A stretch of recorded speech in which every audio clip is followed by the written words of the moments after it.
നമസ്കാരം. കഥാമജ്ലിസിലേക്ക് സ്വാഗതം. രേവതി എഴുതിയ പെണ്ണ് എന്ന കവിതയിലെ വരികൾ കേൾക്കാം. കെട്ടിയത് കൊണ്ടെൻ്റെ സൗഭാഗ്യം തെളിഞ്ഞില്ല, കെട്ടി ഞാൻ കേവലം ഭാര്യയായി.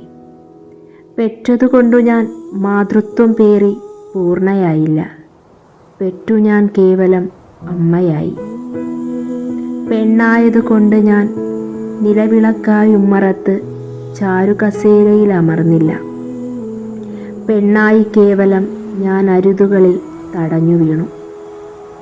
പാചകമറിഞ്ഞു ഞാൻ വിഭവം ചമച്ചു നാവിലൂടാരുടെയും ഉള്ളിൽ കയറിയില്ല, പാചകം ചെയ്തു ഞാൻ കേവലം അടുക്കളക്കാരിയായി.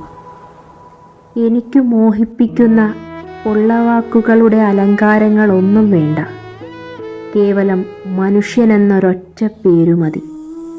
പെണ്ണെന്നുമാണെന്നും ജാതിഭേദങ്ങൾ എനിക്ക് വേണ്ട, ചിന്തയും വേവും നോവുമുള്ള പച്ച മനുഷ്യനായാൽ മതി എനിക്ക്. വരികൾ നിങ്ങൾക്കിഷ്ടമായെന്ന് കരുതുന്നു. അഭിപ്രായങ്ങൾ കമൻറ്റുകളായി രേഖപ്പെടുത്തണം. പുതിയ കഥകളും കവിതകളുമായി വീണ്ടും കാണാം.